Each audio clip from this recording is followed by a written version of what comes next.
ملک کے جو معاشی معاملات ہیں ان کو سنبھالا جا سکتا ہے.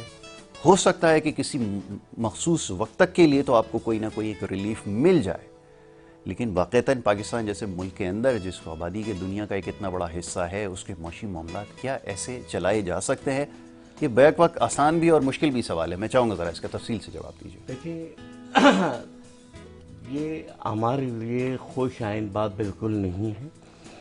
اس وقت ہم پہ جو قرضہ ہے تقریباً $140 ارب کے قریب چڑھ چکا ہے.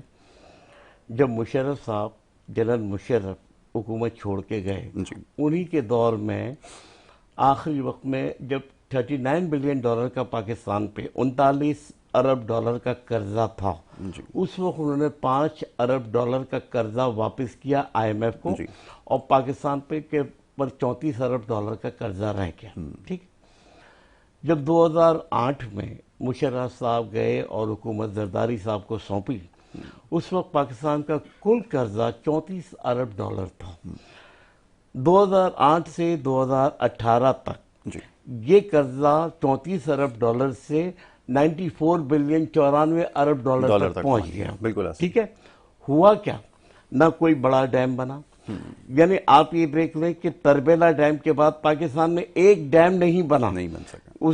ہونا تو یہ تھا کہ تربیلا ڈیم کی جو مشینری تھی اس کے فوراً بعد آپ نے کالا باغ ڈیم بنانا تھا.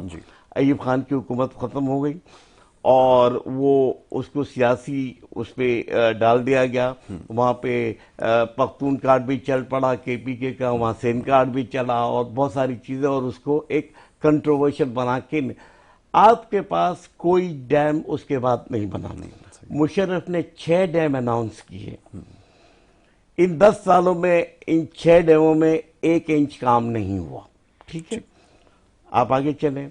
جب خان صاحب کی حکومت آئی, انہوں نے وہ 6 ڈیم اور 4 دوسرے 10 میگا ڈیم پہ رات دن کام شروع ہو چکا تھا, اور ان ڈیموں کو 2023 سے 2029 تک فل پروڈکشن میں آ جانا تھا. اس کا فائدہ یہ ہوتا کہ آپ کو بجلی تقریباً اس وقت تو $1.50 $1.30 کے حساب سے, اب آج کے حساب سے $2.80 یا 70 پیسے کے حساب سے آپ کو بجلی کی کاسٹ آتی.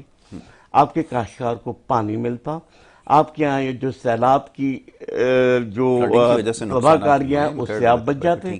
ٹھیک ہے نا.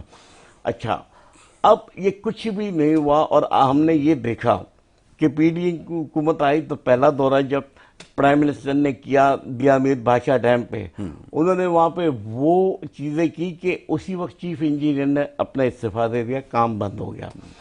آخر یہ کس ایجنڈے پہ کام کر رہے ہیں اور کس ایجنڈے پہ آئے اور کیا کر رہے ہیں؟ اب آپ نے جو معاشی صورت کی بات بتائی کہ $94 ارب کا قرضہ ہو گیا, اور اس وقت جب انہوں نے 2018 میں پی ٹی آئی نے حکومت سنبھالی, فوراً آئی ایم ایف سے ڈیمانڈ آ گئی کہ آپ $9.2 بلین پچھلے جو قرض حکومتوں نے لیے اس کی مد میں آپ فوری طور پہ پے کریں, ورنہ آپ ڈیفالٹ ہو جائیں گے.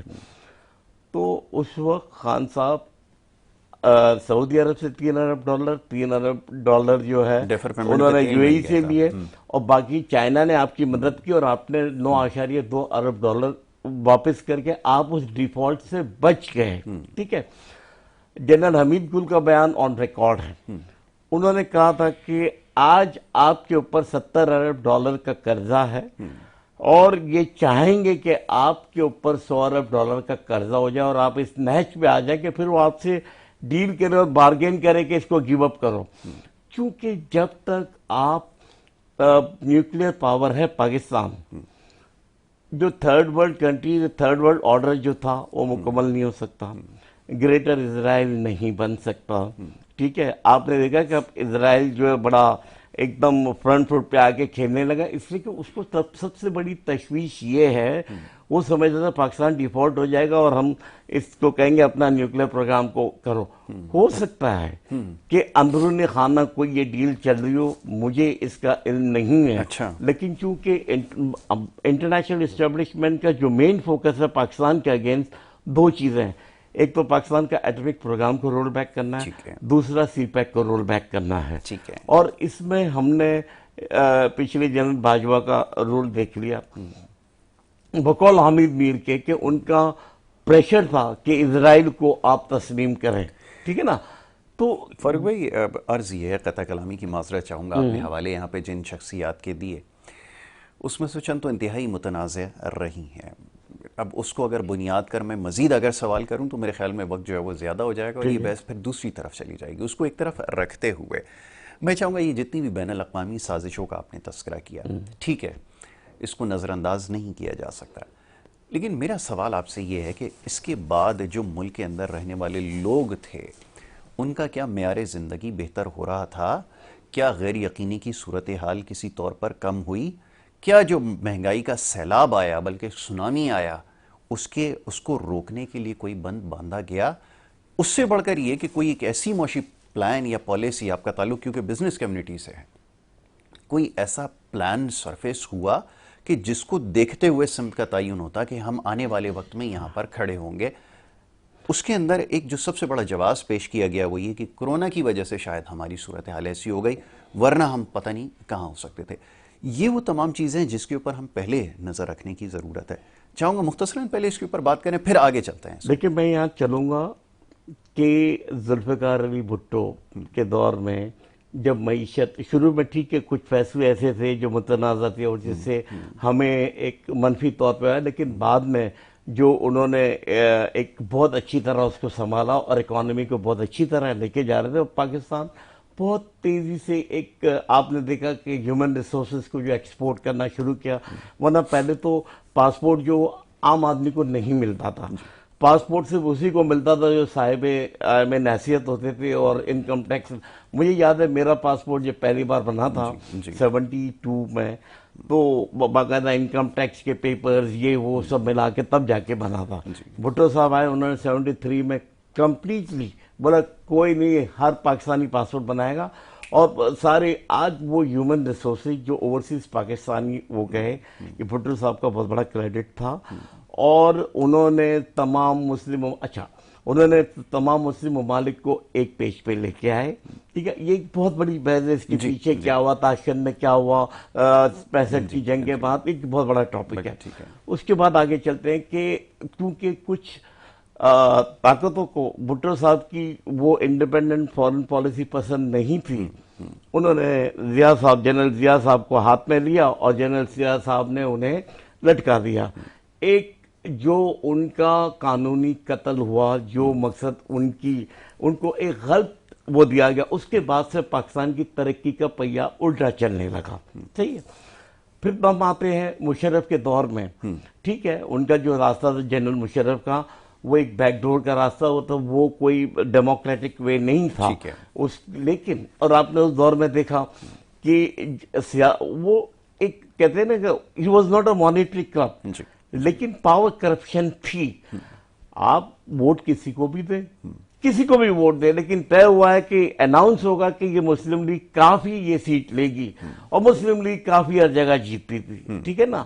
تو یہ ہمارے یہاں شروع سے یہ جو الیکشن انجینئرڈ ہوتے ہیں, اسٹیبلشمنٹ کا جو مداخلت ہے, یہ چیزوں نے ہماری ملک کی معیشت کو اس کو تباہ کر کے رکھ دیا. اب میں اس میں ایک چیز اور آگے بڑھاؤں گا کہ کووڈ کی آپ نے بات کی. یس, کووڈ میں پوری دنیا کی معیشت تباہ برباد کر دی, لیکن پاکستان وہ واحد ملک تھا جہاں پہ اسمارٹ لاک ڈاؤن کی وجہ سے آپ 6% اکانومی آپ کی گروتھ کر رہی تھی, 6%, جو کہ بہت بڑی بات تھی. کووڈ سے پہلے آپ کہہ رہے ہیں, کووڈ کے بعد میں عمران خان کی حکومت 21-22 پہ 2021-22 پہ آپ دیکھیں کہ آپ کی اکانومی 6% کے ریٹ سے گروتھ کر رہی تھی. سسٹین کیوں نہیں کر سکی پھر فاروق بھائی؟ تو ان کی حکومت ہی گرا دی گئی. ٹھیک ہے, جب حکومت گرا دی گئی, اسی طرح حکومتیں ٹاپل ہوگی. بالکل ہوتی ہیں, ٹاپل ہوتی ہیں, حکومتیں آتی جاتی رہتی ہیں, لیکن میرا سوال ان سے بھی یہی تھا, اس وقت بھی یہی تھا کہ اگر ایسی پالیسیز ہوتی, کہ اگر سسٹینیبل اکنامک گروتھ ہوتی تو وہ پھر کم از کم 1 سال تو چل جاتی. چلے میں ابھی اس کے اوپر بات کرتا ہوں. فاروق بھائی ذرا مسرت نیازی صاحبہ کو شامل گفتگو کرتے ہیں. جی آپ یہ فرمائیے کہ اب ظاہر ہے کہ سب کی نظریں ہیں تمام سیاسی جماعتوں پہ جو حکومت کا اس وقت حصہ ہیں, چاہے پی ڈی ایم اس کو کہیں یا نہ کہیں, حکومتی اتحاد تو اس وقت ہے. عام انتخابات کے حوالے سے اب معاملات سامنے آنا شروع ہو گئے ہیں, ہر شخص اپنی مرضی اور مزاج کے مطابق جو ہے وہ بیانات دے رہا ہے. کوئی کہتا ہے 8 اگست کو اسمبلی تحلیل کر دینی چاہیے، کوئی کہتا ہے 10 یا شاید کوئی کہتا ہے کہ 14، اور کوئی کہتا ہے کہ اس کے بعد بھی اگر نہ ہو تو معاملات ایسے چلتے رہیں گے. کیا سوچ رکھتے ہیں اس حوالے سے؟ کیونکہ اب تو محسوس ہی ہوتا ہے کہ ناگزیر ہو چکے ہیں معاملات، اور وہ ایک معاشی جو صورتحال تھی شاید وہ بھی کسی نہ کسی طرح سنبھل گئی. فرمائیے گا آگے کیا سوچ رکھتی ہے پاکستان پیپلز پارٹی اس حوالے سے؟ لیکن میں کسی بھی پولیٹیکل پارٹی کے بارے میں تو نہیں کہوں گی کہ کسی کا کوئی بھی اسٹیٹمنٹ ہو، لیکن ہمارا بالکل اسٹریٹ فارورڈ ہے کہ بالکل قانون اور آئین کے مطابق الیکشن جو ہے وقت پر ہونے چاہیے، اور 8 اگست کو اسمبلی کی مدت ختم ہو رہی ہے، اس کے بعد وہ آٹومیٹکلی قانونی حیثیت کھو دیتی ہے، اور اس میں نہیں سمجھتی ہوں کہ کسی قسم کی اور اس کو مزید وقت ملنا چاہیے. دیکھیں اس کے بعد کیئر ٹیکر آئے، اور کیئر ٹیکر 2 مہینے کے اندر اندر اپنے الیکشن کروائے گی، اور جو بھی عوام جس کو منتخب کرے گی یقیناً اس کو جو ہے نا اقتدار جو ہے نا منتقل ہو جانا چاہیے. اور پھر جو اپوزیشن میں آتی ہیں ان کا بھی میں سمجھتی ہوں کہ یہی رائٹ ہے بینگ اے پاکستانی، کہ کیونکہ ہمارا ملک جو جس کیفیت سے گزر رہا ہے اس کی ملک کی مدد کرنے کے لیے، ظاہری بات ہے ملک کی مدد ہوگی، ملک ہوگا تو ہم عوام سب ہوں گے. تو دیکھیں ملک جب اسٹیبل ہوگا تو یقینی سی بات ہے تمام تر چیزیں بہتر ہونا جب شروع ہو جائیں گی تو اس کا ثمر جو ہے نا یاسر عوام کو ملے گا. اور اس میں پھر ہم مہنگائی بھی اسی صورت میں ختم ہو سکتی ہے نا کہ جب ہمارا ملک اسٹیبل ہے. جب تلوار جو ہے نا ہم پر لٹک رہی ہو، یعنی کہ مطلب ملک کی خاطر، تو پھر ہمیں بہت کچھ کرنا پڑے گا. اور پاکستان پیپلز پارٹی نے پی ڈی ایم ضرور بنائی، لیکن پی ڈی ایم کا حصہ نہیں ہے، الائنس میں ضرور ہیں، الائنس میں ضرور ہیں. لیکن اب میں کوئی فضل الرحمان صاحب کی بات پہ نہیں کرتی ہوں، وہ بھی فرما رہے ہیں کہ وقت پر الیکشن ہونے چاہیے. نون نے بھی میرے خیال میں ہر فورم پہ یہی کہہ رہے ہیں کہ ٹائم پر ایک ٹائم جو ختم ہو رہی ہے مدت، اس سے ہم 1-8 گھنٹہ بھی اوپر نیچے نہیں ہوں گے اور ہم اپنا اقتدار چھوڑ دیں گے. تو میں نہیں سمجھتی ہوں اس پہ کسی قسم کا کوئسچن مارک ہونا چاہیے. اور اگر مدت بڑھتی ہے تو میں نہیں سمجھتی ہوں کہ وہ آئینی طور پر بہتر ہوگا. اور اگر اس طرح اس کے متعامل نہیں ہو سکتے، دیکھیں اس طرح اگر چلے گا تو پھر جو ہم پہلے ہی بہت زیادہ اپنے ملکی حالات میں اور اکانومی کے اندر اور مہنگائی کی چکی میں جو پس رہے ہیں، تو وہ ہمارے ملک کے لیے، ہماری عوام کے لیے اور زیادہ خراب ہوگا. ٹھیک ہے، اب یہ فرمائیے کہ آگے جو 2 بڑی سیاسی جماعتیں ماضی میں تھیں اور اس کے بعد ایک تیسری سیاسی جماعت ابھر کر آئی، اب تو شاید وہ اس طرح سے سامنے نہ آ سکے انتخابات میں جیسے وہ ماضی میں آئی تھی، تو کیا کوئی سیٹ ایڈجسٹمنٹ کے حوالے سے بھی باتیں ہو رہی ہیں؟ کیا یہ بھی دیکھنا باقی ہے کہ دونوں جو ایک روایتی حریف رہے ہیں وہ آنے والے وقت میں حلیف بن کر عام انتخابات میں اتریں گے؟ اس طرح بھی کچھ معاملات ہو سکتے ہیں، گنجائش موجود ہے؟ دیکھیں ابھی جو تحریک استحکام بنی ہے اس کے اندر جو لوگ آئے ہیں تو وہ الیکٹیبل تو ہے، ٹھیک ہے، لیکن لوٹا نواز بھی ہیں، ٹھیک ہے. جب یہ چیزیں ان میں ہیں تو میں نہیں سمجھتی ہوں کہ عوام کا رخ اتنا ہوگا. اور ابھی تو وہ نئی جماعت ہے، میں نہیں سمجھتی ہوں کہ اس حد تک اس کو بہتر ہو سکتی ہے. استحصال پارٹی ہے، استحکام ہے؟ استحکام لفظ استعمال کیا گیا ایک پہلے بھی بہت باریک سی لکیر ہے استحصال میں اور استحکام میں، وہ آپ نے نشاندہی کر دی. ایک پہلے بھی اسٹیبلشمنٹ نے استحکام پارٹی کو لانچ کیا تھا جو ختم ہو گئی وہ تھی، استقلال پارٹی اور اس طرح کے نام، استقلال پارٹی. جی وہ تو تحریک استقلال تو ان کے ایئر مارشل افضل خان کی وہ تو خیر بہت اچھی جماعت تھی، اس میں کوئی دو رائے نہیں. تو وہ آج کہاں ہے؟ سوال یہ پیدا ہوتا ہے اصل میں مزہ کیا اب ان کے اندر میں نہیں سمجھتی ہوں کہ میں نہیں سمجھتی ہوں کہ وہ جو استحکام ہے وہ ابھی تک اتنی مستحکم نہیں ہو سکتی. اس کا تو مقابلہ میں نہیں سمجھتی ہوں کہ سچ ہے ایسا ہوگا. اور جہاں تک آپ نے کہا پاکستان پیپلز پارٹی بالکل اپنے جھنڈے تلے لڑے گی، نون لیگ کے ساتھ وہ ہوگا؟ نہیں، ایسا کچھ بھی نہیں ہونے جا رہا، ایسا کچھ بھی نہیں ہونے جا رہا. وہ ان کا اپنا ایک پلیٹ فارم ہے اور پاکستان پیپلز پارٹی کا اپنا ایک ایجنڈا ہے، اپنا ایک ویژن ہے جس کو لے کے چلے گی. اور انشاءاللہ تعالی ہر ایک کی کوشش ہے، ایز اے پولیٹیکل اسٹوڈنٹ اور ایز اے پولیٹیکل ورکر میری بھی کوشش ہے کہ میں مطلب اگر فرض کریں فاروق بھائی بیٹھے ہوئے ہیں، یاسر بیٹھا ہوا ہے یا آپ کا کیمرہ مین ہے، تو میرا رائٹ ہے ٹھیک ہے، ہر پارٹی کا رائٹ ہے کہ میں آپ کو جو ہے نا کسی نہ کسی طرح قائل کر سکوں کہ آپ پاکستان پیپلز پارٹی کو ہمیں تو ووٹ یہ دیجئے. محسوس ہو رہا ہے کہ وہ جو نظریہ تھا پہلے توڑی واری تھے پھر ساڑی واری، وہ والا نظریہ دوبارہ سرفیس ہوتا ہوا نظر آ رہا ہے. تواڑی واری تو ساڑی واری اور بڑا پیچھے رہ گیا ہے. وہ چیز نہیں ہے. میں سمجھتی ہوں کہ جس اس کے پیچھے کون تھا؟ جس کے وہ پیچھے توڑی واری نے بہت ساڑی واری، تو اس کے پیچھے کون سی واری، وہ کون تھا؟ جی تو میں سمجھتی ہوں کہ جس کو عوام منتخب کرے گی اور وہی انشاءاللہ اس کو ہی اقتدار جانا چاہیے، ان کو فیصلہ کرنا لیکن چاہیے. پیپلز پارٹی کو ایک کریڈٹ جاتا ہے. میں وہ بریک کے بعد آپ سے جانوں گا، وہ ذرا ضروری، تھوڑا سا سسپینس رہنا چاہیے نا، تھوڑا سا انٹرسٹنگ بنائیں اور اس کو مزید ایک بریک کے لے کہا جا رہا ہے. جی بریک لے کر واپس آتے ہیں، گفتگو جاری رکھتے ہیں. آپ دیکھتے رہیے گڈ مارننگ کراچی.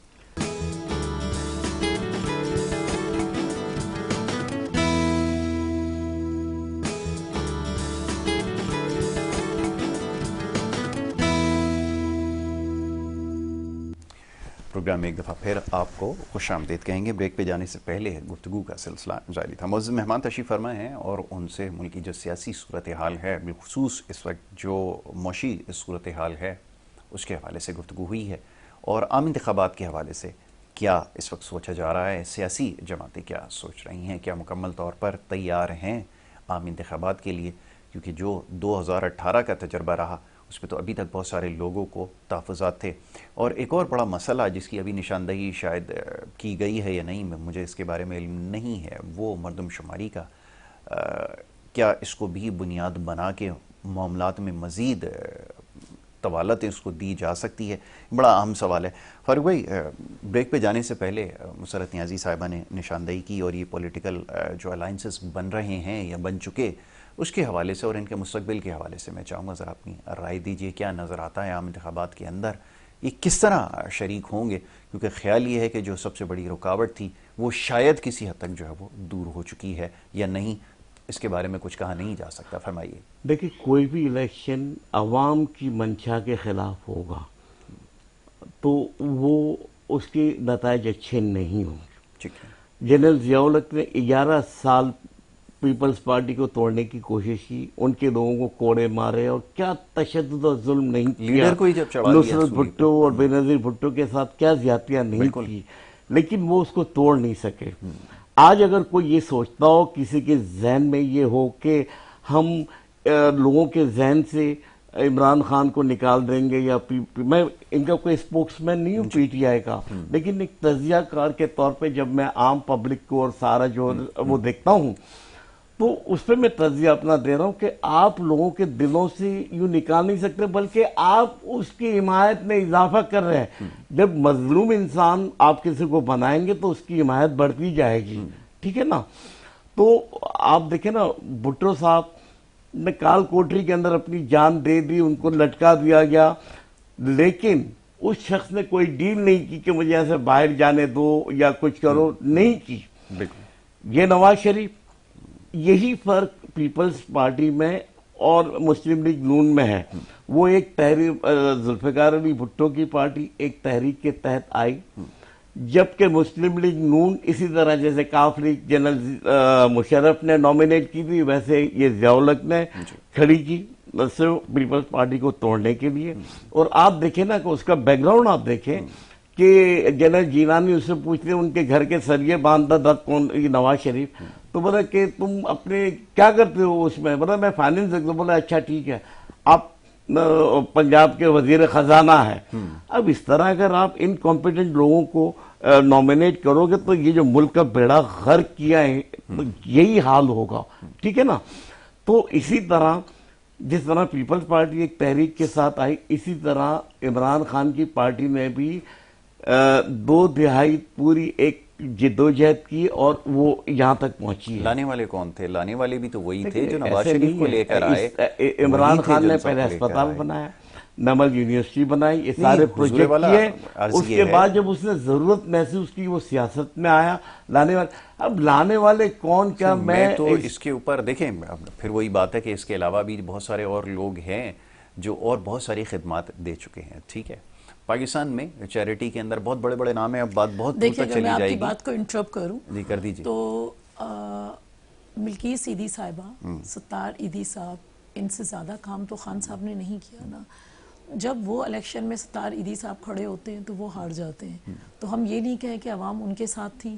جتنی عوام محبت اور پیار، اور جتنا عوام کو محبت اور پیار ایدھی صاحب نے دیا، میں سمجھتی ہوں کہ ہمارے پاکستان میں فلاحی طور پر شاید ہی کسی نے کیا ہو اتنا کام. ٹھیک ہے، دوسری بات یہ دیکھیں پلیز ایک منٹ، میں نے دوسری بات یہ ہے کہ جہاں تک کہہ رہے ہیں کہ خان صاحب نے نمل یونیورسٹی بنائی یا خان صاحب نے ہاسپٹل بنایا، چیریٹی ہاسپٹل بنایا، تو بات دراصل یہ ہے کہ وہ انہوں نے اپنی والدہ کے مشن کو لے کے چلایا.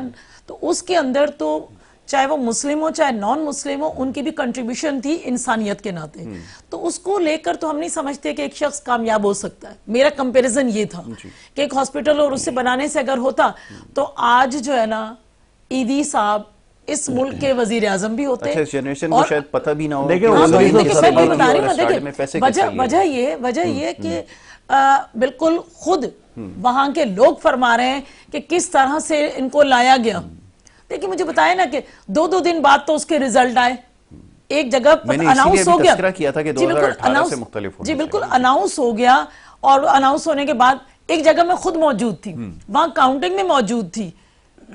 کینڈیڈیٹ کون سا جیت گئے، اور جب 24 گھنٹے بعد یا 48 گھنٹے کے اندر اندر جب اناؤنسمنٹ ہوتی ہے تو پتہ چل جاتا ہے کہ جہاں میں موجود تھی وہاں 300 کی لیڈ سے خان صاحب کا کینڈیڈیٹ جیت رہا ہے. یہ کیسے ہو گیا بھائی؟ نہیں، اس کے علاوہ بھی بہت کچھ ہوا. میں ان کی بات کو ذرا آگے تصحیح کر دوں. یہ جو بات کر رہی ہیں عبدالستار ایدھی کے الیکشن کی، 1970 میں عبدالستار ایدھی نے نیشنل اسمبلی کا بھی الیکشن لڑا تھا اور صوبہ. اس وقت عبدالستار ایدھی صاحب کی وہ حیثیت نہیں تھی جو بعد میں تھی، اور اس وقت انہوں نے دونوں جگہ سے الیکشن ہارے تھے. یہ 1970 کی بات کر رہا ہوں، جب کراچی کے اندر صرف 7 MNA کی سیٹیں ہوتی تھی. اس وقت 2 سیٹیں پیپلز پارٹی کو ملی تھی، 2 سیٹیں شاہ احمد نورانی کو ملی تھی، 2 سیٹیں جو ہے جماعت اسلامی کو، اور جماعت اسلامی کو ایک انڈیپینڈنٹ کینڈیڈیٹ انصاری صاحب نے جن کو سپورٹ کیا تھا. اس طرح جماعت اسلامی کو 3 سیٹیں ملی تھی. ٹھیک ہے، تو یہ 7 سیٹیں کل کراچی میں تھی. اور عبدالستار ایدھی نے اس دور میں الیکشن لڑا تھا جب ان کو کوئی جانتا بھی نہیں تھا.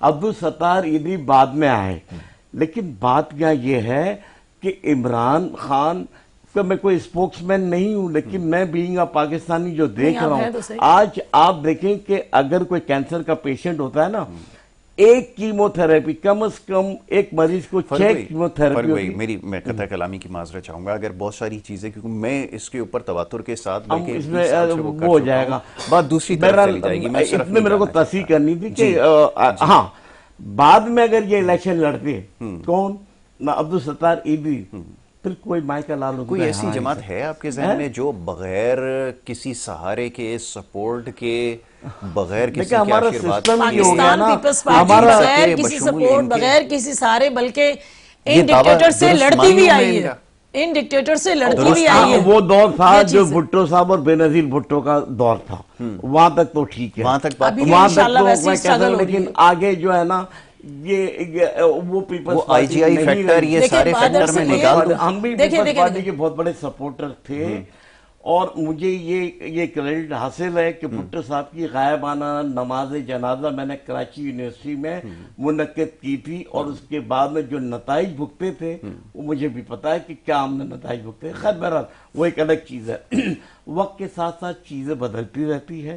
وقت کے ساتھ ساتھ اب ہمارے مسئلہ کیا ہے، اسٹیبلشمنٹ ایک پارٹی کو یا ایک بندے کو نامنیٹ کرتی ہے، جب اس کو بہت پبلک کی سپورٹ مل جاتی ہے تو پھر وہ اسٹیبلشمنٹ کے کنٹرول سے باہر چلے جاتے ہیں، پھر وہ اس کی رسیاں کھینچنے لگتے ہیں. ہمارے یہاں اگر ہم نے ترقی کرنا ہے، سب سے پہلے سیاسی استحکام لانا ہے. سیاسی استحکام ہوگا تو آپ کا معاشی استحکام آئے گا، اور سیاسی استحکام لانے کے لیے یہ ضروری ہے کہ پاکستان کا ہر ادارہ قانون اور آئین کے تحت اپنے ڈومین میں رہ کے اپنا کام کرے، دوسروں کے اس میں جا کے وہ مداخلت نہ کرے. کیونکہ اس ملک کو اگر کسی نے چلانا ہے تو 22 کروڑ عوام کے منتخب نمائندوں نے چلانا ہے، تبھی آپ کے سیاسی استحکام کہاں سے میسر آئیں گے. اب چلیں اس کی بھی نشاندہی کر دیجئے. میں دونوں سے یہ جواب چاہوں گا کہ وہ لوگ کہاں سے آپ لے کر آئیں گے، کیونکہ جتنے بھی سیاسی رہنما یا پارٹیاں ہیں، کوئی ایک جمہوریت کے اگر آپ کوئی کسی ترازو پہ رکھ دیجئے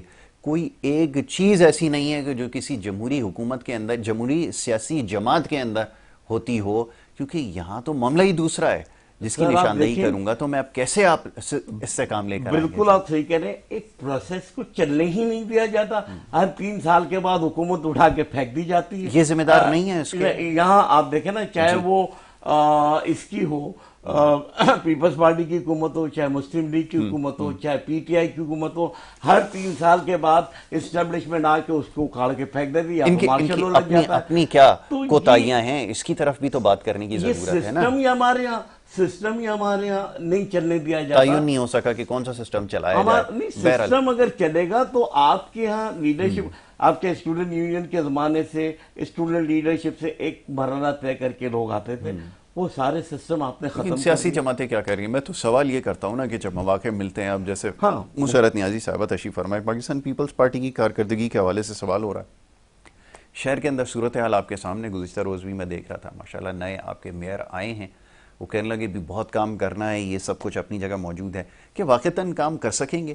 پچھلے 15 سال ہو چکے ہیں صوبے کے اندر، فاروق بھائی بھی رہ رہے ہیں، آپ خود بھی رہتی ہیں، ہم بھی اسی شہر کے رہنے والے ہیں. جو صورتحال ہمارے سامنے رہی ہے اس کو دیکھتے ہوئے تو اندازہ لگانا بڑا مشکل ہے کہ آگے جا کے کچھ کام ہو سکے گا. اب یہیں سے اگر شروع کیجئے تو فرمائیے کیا. اچھا، ایک چیز کا تو میں اپنے بھائی کو جواب پہلے دینا چاہوں گی ودن 1 منٹ کے لیے، کہ دیکھیں انہوں نے کہا کہ بے نظیر صاحبہ اور ذوالفقار علی بھٹو صاحب کی جو گورنمنٹ جو پارٹی تھی، پیپلز پارٹی ہے، وہ اور اب مختلف ہے. دیکھیں بی بی صاحبہ نے جب آئی والد صاحب کی شہادت کے بعد تو سب نے اسی طرح کے الفاظ اٹھائے تھے کہ یہ کیا کرے گی، یہ تو بالکل کچھ نہیں کر سکتی، اور اس طرح کی بہت ساری باتوں کا ان کو بھی فیس کرنا پڑا. اور اب اگر بلاول بھٹو زرداری صاحب آئے ہیں تو ان پر بھی بہت ساری باتیں ہیں، لیکن جب انہیں موقع ملا ہے وزیر خارجہ کے لیے تو وہ دیکھیں آپ کس حد تک بہتر طور پہ لے کے چل رہے ہیں اس نظام کو. مطلب ان ناقدین نے بھی ان کو سراہا ہے جو ہمارے شدید مخالف ہیں. ٹھیک ہے، وہ تو اسٹرگل آتی رہتی ہے، لیکن پاکستان پیپلز پارٹی، اور جس طرح سے میرے بھائی فرما رہے ہیں کہ پی ٹی آئی میں زمین آسمان کا فرق ہے، اس لیے کہ جس طرح کا خود یہ اس چیز کو ایڈمٹ کر چکے ہیں فاروق بھائی کہ نام لینے پر اور جی بھٹو کہنے پر یا ایک پرچم ہاتھ میں لینے پر، کچھ بھی آواز اٹھانے پر کوڑے لگائے جاتے تھے. ٹھیک ہے، سخت سے سخت سزا دی جاتی تھی. اگر جس طرح انہوں نے کہا کہ غائبانہ نماز جنازہ بھٹو صاحب کی ہوئی تو ان کا کیا حال ہوتا تھا. تو اس طرح کی بات اگر ہوتی نا تو خان صاحب کے لوگوں میں اور پاکستان پیپلز پارٹی کے پولیٹیکل ورکرز میں زمین آسمان کا فرق ہے.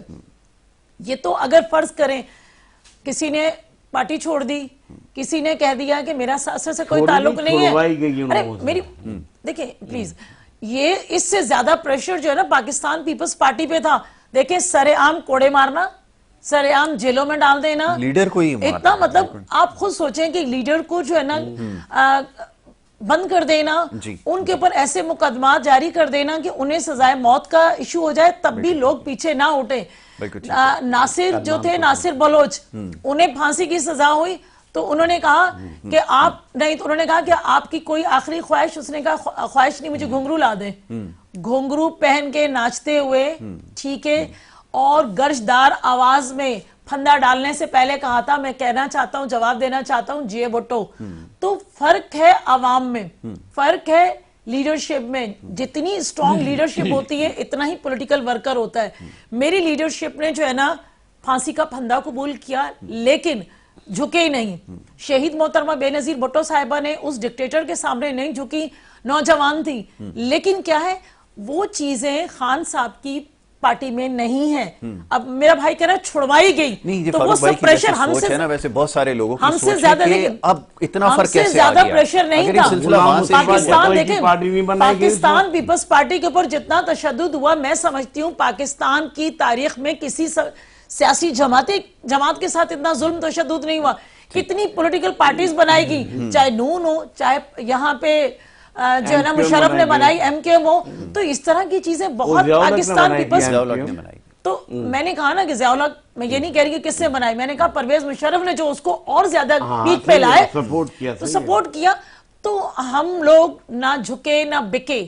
تو دیکھیں پاکستان پیپلز پارٹی ایک ویژنری پارٹی ہے, ویژنری پارٹی ہے, اور اپنے ویژن کو لے کر چل رہی ہے, اور انشاءاللہ اس کو کوئی نہیں بگا سکتا. پیپلز پارٹی میں جو رائٹ ہینڈ تھے نا غلام مصطفیٰ جتوئی, ان کی ایک الگ پیپلز پارٹی بنا دی گئی تھی.